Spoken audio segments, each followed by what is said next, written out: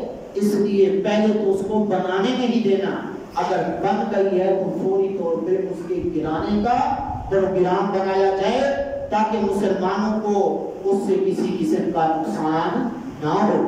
تو اس لیے فرمایا کہ اللہ کی عبادت کے لیے جو ہے وہ مسجد بنائی جائے۔ تو جو مسجد قباء کے قریب بنائی گئی تھی وہ عبادت کے لیے نہیں بنی تھی، اس لیے اس کے گرانے کا حکم ہوا اور اسے گرا بھی دیا گیا۔ اور اس کے بعد آخرت کے دن پر ایمان رکھتا ہو اور اللہ پر ایمان رکھتا ہو، اللہ نے فرمایا وہی مسجد تیار کرے گا، وہی مسجد جو ہے وہ تعمیر کرے گا۔ جو اللہ پر ایمان نہیں رکھے گا، آخرت کے دن پر ایمان نہیں رکھے گا، تو اس صورت میں وہ عبادت کے لیے نہیں بلکہ اس کے کوئی اور مقاصد ان کے بیچ میں، ان مقاصد کے پیش نظر وہ مسجد بنائے گا۔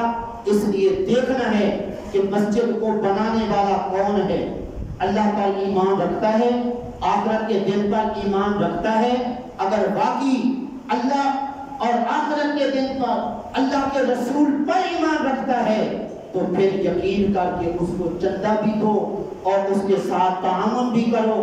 کسی قسم کی ضرورت ہو تو وقتاً فوقتاً اس سے پوچھو بھی صحیح کہ کیا کیا ضرورت ہے، کوئی سیمنٹ ضرورت ہے جناب، کوئی اور کسی قسم کی ضرورت ہے، ہم وہ پوری کرنے کے لیے تیار ہیں۔ اس لیے کہ ہمارے آقا کریم صلی اللہ علیہ وسلم جب مسجد نبوی شریف تیار کی تھی نا، تعمیر کی تھی، اس میں سب سے پہلے مسئلہ تھا مسجد نبوی شریف کے لیے زمین کا۔ وہ زمین جو سب سے پہلے مسجد کے لیے لی گئی وہ مسجد تھی 2 یتیم بچوں کی، ایک کا نام تھا سہل، دوسرے کا نام تھا سہیل، یہ دونوں یتیم بچے تھے۔ آپ صلی اللہ علیہ وسلم نے فرمایا ہم نے مسجد بنانی ہے، اس کے لیے جگہ چاہیے۔ وہ یتیم بچے کہنے لگے آقا ہم مسجد کے لیے یہ جگہ دینے کے لیے تیار ہیں، ہماری طرف سے قبول فرمائیں۔ آقا کریم صلی اللہ علیہ وسلم نے فرمایا نہیں، ہم تم سے مفت نہیں لیں گے بلکہ ہم یہ زمین خرید کر کے مسجد بنائیں گے۔ کیوں جی؟ حالانکہ وہ بچے ہیں، مسجد کے لیے دے رہے ہیں، جگہ لے لینی چاہیے تھی۔ اس لیے کہ اس میں ایک مسئلہ تھا، تھوڑی سی توجہ فرمائے۔ وہ مسئلہ کیا تھا؟ وہ مسئلہ یہ تھا، وہ چونکہ یتیم بچے تھے، نابالغ تھے، نابالغ بچہ جو ہے کوئی چیز بیچے یا خریدے، وہ اس کا خریدنا یا بیچنا جو ہے وہ پکا نہیں ہوتا، ٹھیک ہے؟ جو اس کا ہوتا ہے نگران، اس کی کفالت کرنے والا، وہ اگر کوئی چیز بچہ بیچے یا خریدے یا کسی کو کچھ دے دے، وہ جو کفیل ہے وہ اگر مناسب سمجھے گا تو وہ اس کا خریدنا یعنی نابالغ بچے کا بیچنا، خریدنا یا ہیبہ کرنا وہ جائز ہوگا۔ وہ یتیم بچہ، نابالغ بچہ اپنے طور پہ کوئی چیز نہیں دے سکتا۔ آقا کریم صلی اللہ علیہ وسلم نے یہی بتایا قیامت تک آنے والوں کو کہ یہ نابالغ بچے ہیں، ان کا اپنی ثواب دید پہ مسجد کے لیے جگہ دینا جائز نہیں ہے کہ یہ یتیم ہیں، مسکین ہیں، الٹا تو ان کے ساتھ تعاون کرنا چاہیے۔ اس لیے آقا کریم صلی اللہ علیہ وسلم نے فرمایا تمہارا جذبہ اپنی جگہ پہ، لیکن جو شرعی حکم ہے وہ کیا ہے کہ تم سے یہ جگہ خریدی جائے۔ آقا کریم صلی اللہ علیہ وسلم نے جب یہ فرمایا ہم خریدیں گے تو پھر حضور کے حکم کے مطابق وہ جگہ خریدی گئی. اب وہ کون تھا خوش نصیب جو مسجد نبی شریف کے لیے جگہ پہلے خرید کر کے دے رہا ہے؟ پتہ ہے آپ کو؟ وہ ہیں حضرت سیدنا صدیق اکبر رضی اللہ عنہ. 10 دینار میں وہ جگہ ان 2 یتیموں سے خرید کر کے آقا کریم صلی اللہ علیہ وسلم کی بارگاہ میں پیش کی. از کی اس پہ مسجد بنے. پھر اس مسجد کے بنانے کے لیے نیاں کھودی گئی.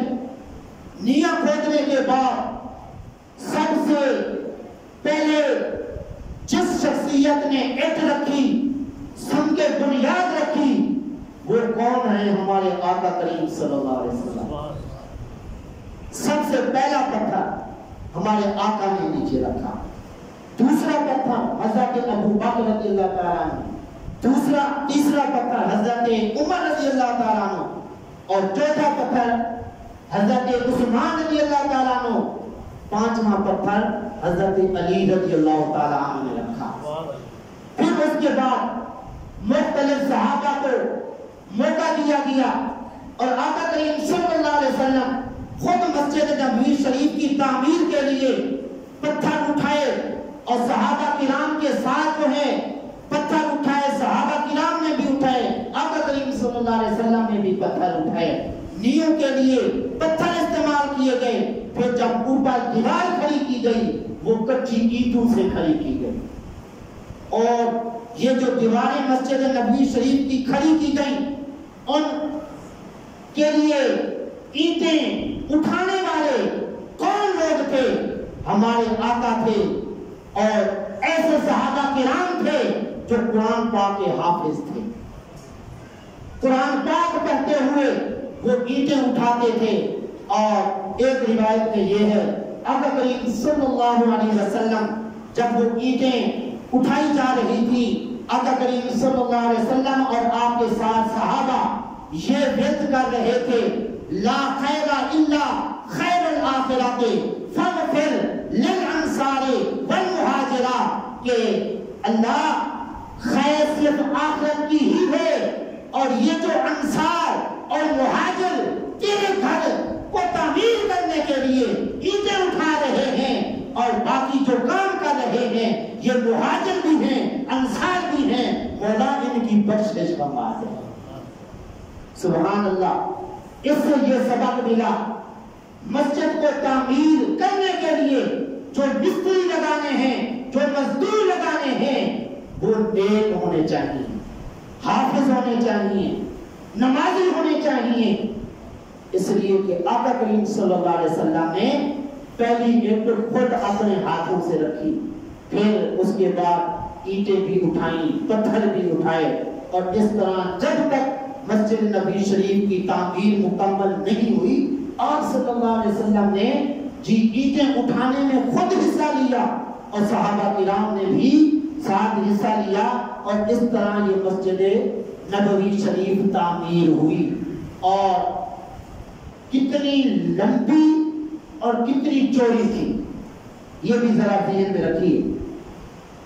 70 ہاتھ اس وقت جو آقا کریم صلی اللہ علیہ وسلم نے پہلی اینٹ رکھی اور اس کو تعمیر کیا. پرانی جو مسجد ہے اب بھی وہ موجود ہے. اس کی علامت اور نشانی یہ ہے جو خوش نصیب وہاں پہ تشریف لے جائیں ان سے گزارش ہے ہماری بھی وہاں کی حاضری کی دعا کریں، حضور کی بارگاہ میں گزارش کریں. اور وہاں پہ اس کی علامت یہ ہے گرین کلر کی یعنی سبز رنگ کی وہاں پہ قالینیں بچھی ہوئی ہیں. جس جس جگہ پر قالینیں سبز رنگ کی بچھی ہوئی ہیں تو سمجھ لینا وہ مسجد نبوی پرانی ہے. باقی بعد میں جو ہے خرید کر کے ساتھ اس کی توسیع کی گئی، لیکن جو اصل مسجد ہے وہ صرف وہی جگہ ہے جہاں پہ سبز رنگ کی قالینیں بچھی ہوئی. تو اس مسجد کی جو چھت تھی، جو پلر تھے، وہ کس چیز کے تھے؟ جو کھجور کے درخت کے تنے ہیں، کھجور کے درخت کے تنوں سے وہ پلر بنائے گئے. اور جو چھت تھی وہ مسجد کھجور کے جو درخت تھے اس کی جو شاخیں تھی ان سے جو ہے وہ مسجد نبوی شریف کی چھت بنائی گئی، اور اتنی اونچی بھی نہیں تھی بلکہ نیچی تھی، جہاں پہ لوگ بیٹھتے اور اونی کپڑے پہنتے تھے تو پسینہ چاہ جاتا تھا، اس لیے جب پسینہ چاہ جاتا تھا مزدوری کرتے تھے لوگ، اس طرح پھر ان کے جسم سے سمیل آتی تھی۔ آقا کریم صلی اللہ علیہ وسلم نے آرڈر جاری فرما دیا کہ آئندہ ہر بندہ جو مسجد میں نماز جمعہ پڑھنے کے لیے آئے تو غسل کر کے آئے اور بغیر غسل کے یہاں پہ نہ آئے، اور اس وقت غسل کرنا ضروری اور واجب تھا، اور وہ وضو کے ساتھ ساتھ جو ہے وہ غسل بھی کر کے آتے تھے۔ ایک مرتبہ حضرت عثمان رضی اللہ تعالیٰ عنہ نماز جمعہ کے لیے لیٹ پہنچے تو حضرت عمر رضی اللہ تعالیٰ عنہ نے ٹوکا فرمایا یہ کون سا وقت ہے آپ کے آنے کا، آپ لیٹ آئے ہیں؟ تو حضرت عثمان رضی اللہ تعالیٰ عنہ نے عرض کی میں بازار میں گیا تھا ذرا لیٹ ہو گیا۔ حضرت عمر رضی اللہ تعالیٰ عنہ نے اس وقت جب غسل واجب تھا فرمایا آپ کو پتہ نہیں ہے حضور نے فرمایا تھا جمعے کے لیے غسل بھی کرنا ہے، ٹھیک؟ تو اس طرح اس سے یہ سبق ملا کوئی اگر نماز کے لیے یا نماز جمعہ کے لیے لیٹ آتا ہے اس کو ٹوکنا چاہیے کہ تو لیٹ کیوں آیا ہے، تاکہ آئندہ کے لیے اس کو پتا چلے کہ مجھے ٹائم پر جانا ہے۔ تو بڑا میں عرض کر رہا تھا کہ مسجد کی چھت نیچی تھی، اور اس طرح وہ مسجد ایسی تھی وہاں پہ اگر جتنا بھی کوئی اونچا بولتا تو آواز گونجتی نہیں تھی۔ یہاں پہ بھی ایک اہم مسئلہ، یہ گونج والی بات کر کے ایک اہم مسئلے کی طرف میں اشارہ کر رہا ہوں۔ کچھ لوگ کہتے ہیں آپ صلی اللہ علیہ وسلم جب نماز پڑھاتے نا آمین اتنی اونچی آواز سے کہتے تھے کہ آواز گونج جاتی تھی۔ اب تجربہ کر کے دیکھیں، چھت نیچی ہو اور کھجور کے شاخوں کی چھت ہو، وہاں پہ آواز جتنی بھی اونچی کر کے دیکھیں آواز نہیں گونج سکتی۔ جب آواز وہاں پہ نہیں گونج سکتی لہذا یہ دلیل نہیں بنا سکتے کہ حضور جب آمین کہتے تھے تو آواز گونج جاتی تھی، جب یہ ممکن ہی نہیں ہے لہذا یہ دلیل ہی نہیں بن سکتی کہ آمین حضور اونچی آواز سے کہتے تھے۔ بہرحال مسجد نبوی شریف تعمیر ہو گئی، اور ساتھ ساتھ آقا کریم صلی اللہ علیہ وسلم نے مدرسہ بھی بنایا۔ وہ مدرسہ صفے کے نام سے مشہور تھا، اب بھی وہ وہاں پہ موجود ہے، وہ جو حضرات وہاں پہ گئے ہیں ان کو پتہ ہے جی آقا کریم صلی اللہ علیہ وسلم کے روضے مبارک کے پیچھے بیس رہتے اونچی جگہ ہے، وہاں پہ آقا کریم صلی اللہ علیہ وسلم کے جو طالب علم تھے 70 کی تعداد میں وہ وہاں پہ بیٹھ کے حضور سے تعلیم حاصل کرتے، اور کوئی میٹنگ کرنی ہوتی حضور نے کوئی خاص مشورے کرنے ہوتے تو وہاں پہ جو ہے خاص لوگ بیٹھتے وہاں پہ جو ہے وہ مشورہ کرتے۔ تو اس طرح حضور نے مسجد کے ساتھ ساتھ مدرسہ بھی بنایا۔ الحمدللہ آپ حضرات بھی بڑے خوش نصیب ہیں، اور سب سے بڑے خوش نصیب وہ لوگ ہیں ماشاءاللہ جنہوں نے مسجد کو تعمیر کروایا اور ساتھ ساتھ ماشاءاللہ مدرسہ بھی تعمیر کیا۔ تو یہ گویا کہ سنت ہے مسجد بنانا اور ساتھ مدرسہ بھی بنانا۔ مدرسہ بھی آقا کریم صلی اللہ علیہ وسلم نے بنایا، اس مدرسے کے اندر 70 لوگ جو ہے تعلیم حاصل کرتے جن کا کوئی گھر بار بھی نہیں تھا، جن کے کھانے پینے کا کوئی انتظام بھی نہیں تھا، اور ان کو کھانے کے لیے کہاں سے ملتا؟ آقا کریم صلی اللہ علیہ وسلم اپنی طرف سے ان کو کھلاتے پلاتے تھے، اور کچھ نصیب لوگ ان طالب علموں کو گھر پر لے جاتے تھے اور گھر پر لے جا کے ان کو کھانا کھلاتے تھے۔ لیکن ان طالب علموں کو کھانا کھلانے کی برکتیں کتنی ہیں، اب وقت نہیں ہے، میں مختصر عرض کرتا ہوں۔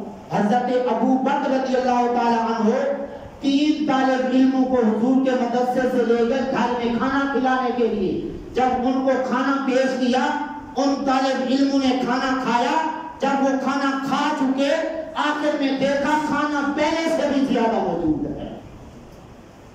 یہ کیا تھا؟ طالب علموں کی برکت تھی۔ دیکھیے آقا کریم صلی اللہ علیہ وسلم نے فرمایا جو طالب علم کسی قبرستان کے پاس سے گزر جائے اس قبرستان میں کسی قبر والے کو عذاب ہو رہا ہو، اس طالب علم کے گزرنے کی برکت سے اللہ اس قبر والے سے عذاب ہٹا لیتا ہے۔ سبحان اللہ، اتنی برکت۔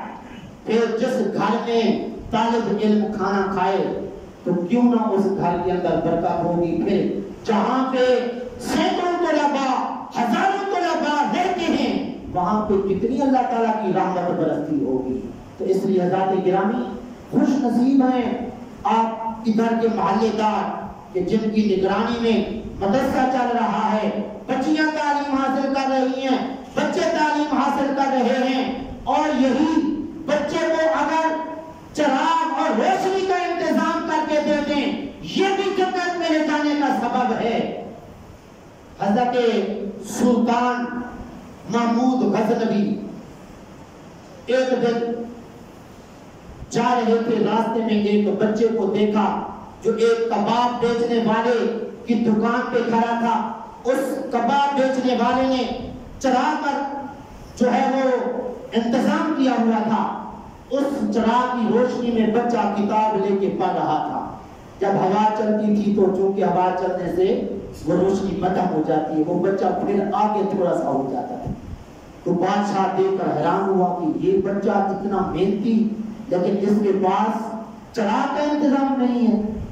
تو اس نے اپنے خادم کو کہا یہ جو ہمارے پاس بتی ہے نا، اس بچے کو دے دو، یہ بچہ گھر میں جا کے سکون سے یہ اپنا علم حاصل کرے اور کتاب کا مطالعہ کرے۔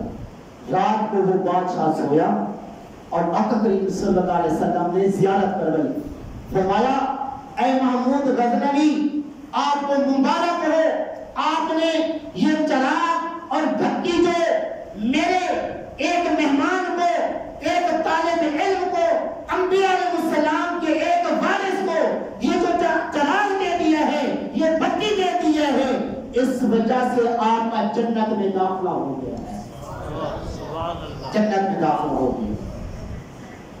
آقا کریم صلی اللہ علیہ وسلم اس سے معلوم ہوا کہ مدرسے کے جو طالب علم ہیں یہ حضور کے مہمان ہیں، اور حضور کو پتہ ہے کہ کس کے ساتھ کیا سلوک کیا جا رہا ہے۔ اگر طالب علموں کے ساتھ زیادتی کی جائے حضور کو اس کا بھی پتہ ہے، اگر تعامل کیا جائے حضور کو اس کا بھی پتہ ہے۔ یہ طالب علم ہیں، اگر ان کا حضور خیال رکھتے ہیں، جو ان کو پڑھانے والے ہیں ان کا حضور خیال نہیں رکھتے ہوں گے۔ آج اگر کسی M P A M L A کا نوکر آ جائے، لوگ اس کو کتنی عزت دیتے ہیں، ادھر نہیں دیکھتے یہ تو M P A M L A کا بندہ نوکر ہے، اس کی اتنی عزت جو حضور کے مصلح کا جی نگران ہے، جو حضور کی مسند میں موجود ہے، جو حضور کا علمی وارث ہے، اس کا وارث کون ہے؟ آقا۔ اس لیے جس طرح M P A M L A کے نوکر سے ڈر لگتا ہے، اسی طرح حضور کے نوکروں سے، علماء سے ڈرنا چاہیے کہ کہیں اگر ان کی توہین ہو گئی، ان کی گستاخی ہو گئی تو بہت بڑا نقصان ہے۔ بہرحال میں عرض کر رہا تھا، اللہ نے فرمایا کہ مسجد کون آباد کر سکتا ہے، کون تعمیر کر سکتا ہے؟ جو مومن ہو۔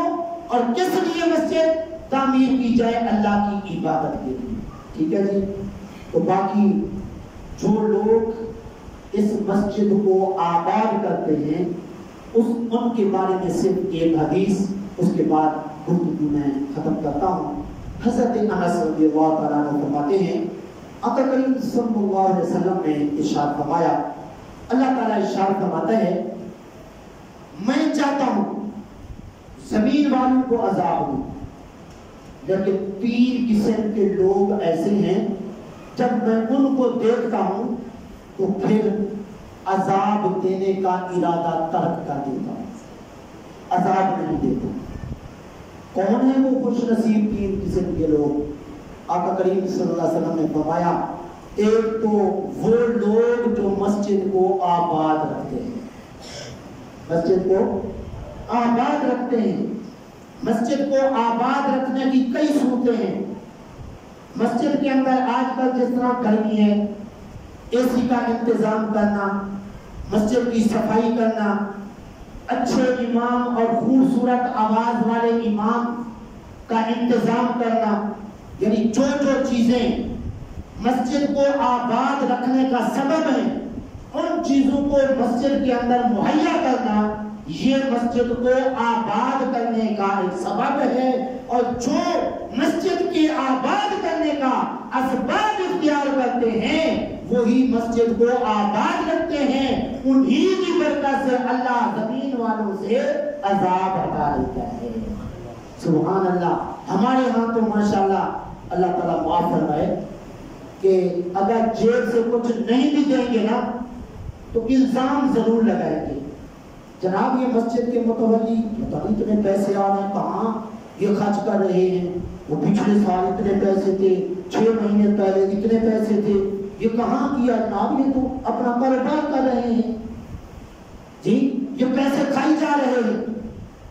ذرا توجہ سے سماعت فرمائیے، ایک تو ہے حقیقت، ایک ہے الزام۔ اگر کسی پہ الزام لگائیں گے تو اس کو معاشرے کے اندر گویا کہ زندہ نہیں رہنے دے رہے۔